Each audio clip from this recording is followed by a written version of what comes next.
Լրագրող Էլիսո Կիլաձեին մեղադրանք է առաջադրվել Վրաստանի քրեական օրենսգրքի երկու հոդվածով, 180-րդ և 194-րդ հոդվածներով, որոնք նախատեսում են խարդախություն և ապօրինի եկամուտների օրինականացում։ Ինքը Կիլաձեն մեղքը չի ընդունում։ Նրա փաստաբանի Վալերի Գելբախյանի խոսքով պաշտպանության կողմին այս փուլում անհայտ է, թե կոնկրետ ինչի նկատի ունի հետաքննությունը ապօրինի եկամուտների օրինականացման մասով և ինչ ապացույցների վրա է հիմնված մեղադրանքը։ Գործի նյութերը հավանաբար այսօր կփոխանցվի փաստաբանին։ Հիշեցնենք, որ Վրաստանի դատախազությունը այսպես կոչված քոլկենտրոնների խարդախության և փողերի լվացման գործով մեղադրանք է առաջադրել 10 անձի, որոնց թվում են Օթար Փարցխալաձեն և Էլիսո Կիլաձեն։ Քոլկենտրոնների գործի հետ կապված գնահատականներ են արվում քաղաքական դաշտում։ Ընդդիմությունում ասում են, որ հարցի շուրջ բազմաթիվ կասկածներ և հարցեր կան։ Նրանց մի մասը շեշտը դնում է վրացական երազանքի պատասխանատվության վրա, իսկ իշխող թիմում հայտարարում են, որ իշխանությունը շարունակում է անզիջում պայքարը հանցավորության դեմ։ Գեորգի Բաչիաշվիլիի փաստաբանը մեկնաբանություն է տվել լրատվամիջոցներին։ Լևան Մախարաշվիլիի խոսքով Բաչիաշվիլիի դեմ 3 քրեական գործերն էլ դադարեցվել են և կնքվել է հաշտության համաձայնագիր, իսկ քաղաքացիական վեճն ավարտվել է հաշտության հիման վրա։ Հիշեցնենք, որ Վրաստանի դատախազության տեղեկությամբ Բաչիաշվիլին համագործակցել է հետաքննության հետ և փոխհատուցել վնասը, որի հիման վրա կնքվել է հաշտության համաձայնագիր, պայմանական պատժով և տուգանքով։ Գեորգի Բաչիաշվիլին վրացական երազանքի հիմնադիր Բիձինա Իվանիշվիլիի կրիպտոարժույթի յուրացման գործով դատապարտվել էր 11 տարվա ազատազրկման։ Թբիլիսի քաղաքային դատարանում այսպես կոչված Չորչանայի գործով միջդատական նիստ է անցկացվել, որտեղ կողմերը ներկայացրել են ապացույցները։ Պաշտպանության կողմի խոսքով Գախարիայի դեմ ներկայացված մեղադրանքը աբսուրդային է և դատախազությունը որևէ ապացույց չունի նրա դեմ։ Ինքը Գեորգի Գախարյան մի քանի ամիս առաջ լքել է Վրաստանը և ներկայումս գտնվում է Գերմանիայում։ Դատախազության խոսքով Գախարյան միանձնյա որոշում է կայացրել Չորչանա գյուղի մոտ գտնվող օկուպացիոն գծի երկայնքով լրացուցիչ ոստիկանական հենակետ կառուցելու մասին։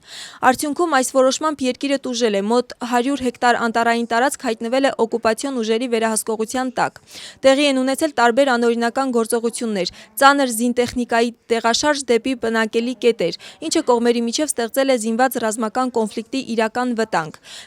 Գախարյան մեղքը չի ընդունում։ Նրան մեղադրանքն առաջադրված է մի քանի հոդվածներով, որը որպես պատժի չափ նախատեսում է մինչև 13 տարի ազատազրկում։ Այսօր խորհրդարանում կկայանա գների ուսումնասիրության ժամանակավոր քննիչ հանձնաժողովի հաջորդ աշխատանքային նիստը։ Այս անգամ նիստին կմասնակցեն սննդամթերքի տեղական արտադրող ընկերություններ, ինչպիսիք են հացաբուլկեղենի, ալյուրի, քաղցրավենիքի և այլն։ Զրույցը կանցնի շուկայի կառուցվածքի, գների ձևավորման շղթայի և ոլորտի գործառնական գործընթացների շուրջ։ Հանձնաժողովի կազմում կա 14 անձ։ Մեծամասնությունում հույս ունեն, որ խնդիրների բացահայտումից հետո ոլորտը կառողջանա և սպառողական ապրանքների գները կկրճատվեն։ Իսկ ընդդիմությունը քննադատում է վրացական երազանքի քաղաքականությունը և համարում այն ֆարս։ Սպիտակ տան մամուլի խոսնակ Քերոլայն Լևիթը հայտարարել է, որ Իրանի հետ բանակցություններում առաջընթաց կա, սակայն կողմերը որոշ հարցերում կրկին համաձայնության չեն գալիս։ Նրա խոսքով Դոնալդ Թրամփը որոշումները ընդունում է ԱՄՆ-ի շահերից ելնելով և այս հարցին շատ լուրջ է մոտենում։ Ուկրաինայի նախագահ Վոլոդիմիր Զելենսկին հայտարարել է, որ Ուկրաինան տեսականորեն կարող է ընտրություններ անցկացնել, եթե 2 ամսով կրակի դադարեցման ռեժիմ հաստատվի։ Այս մասին նա խոսել է բրիտանացի լրագրող Փիրս Մորգանի հետ հարցազրույցում։ Ուկրաինայի նախագահը խոսել է նաև Ժնևում անցկացված բանակցությունների մասին և նշել, որ տարածքների հարցում 3 կողմերն էլ Ուկրաինան, Ռուսաստանը և Միացյալ Նահանգները ունեցել են տարբեր դիրքորոշումներ։ Ուկրաինայի նախագահի խոսքով հաջորդ հանդիպումը նույնպես կկայանա Շվեյցարիայում։ Ինչպես Վոլոդիմիր Զելենսկին է նշել հարցազրույցում, Ուկրաինան կատարել է ամեն ինչ ՆԱՏՕ-ին անդամակցելու համար, սակայն վերջնական որոշումը կկայացնեն դաշինքի անդամ երկրները։ ԱՄՆ-ի նախագահ Դոնալդ Թրամփը այսօր Վաշինգտոնում հյուրընկալելու է Խաղաղության խորհրդի առաջին նիստը։ Սպիտակ տան խոսնակ Քերոլայն Լևիթի հայտարարությամբ խորհրդի անդամ երկրները Գազայի վերականգնման և մարդասիրական օգնության համար կտրամադրեն ավելի քան $5 միլիարդ։ Նրա խոսքով նշված գումարը կներառվի Գազայի վերակառուցման և մարդասիրական օգնության ֆոնդում, իսկ Խաղաղության խորհուրդը կորոշի, թե ինչպես կբաշխվեն այդ միջոցները։ Այսօրվա նիստին ներկա կլինեն ավելի քան 20 երկրի ներկայացուցիչներ։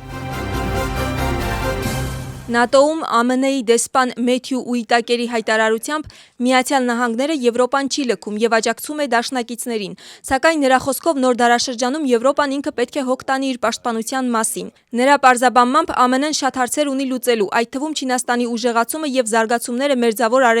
Արևելքում։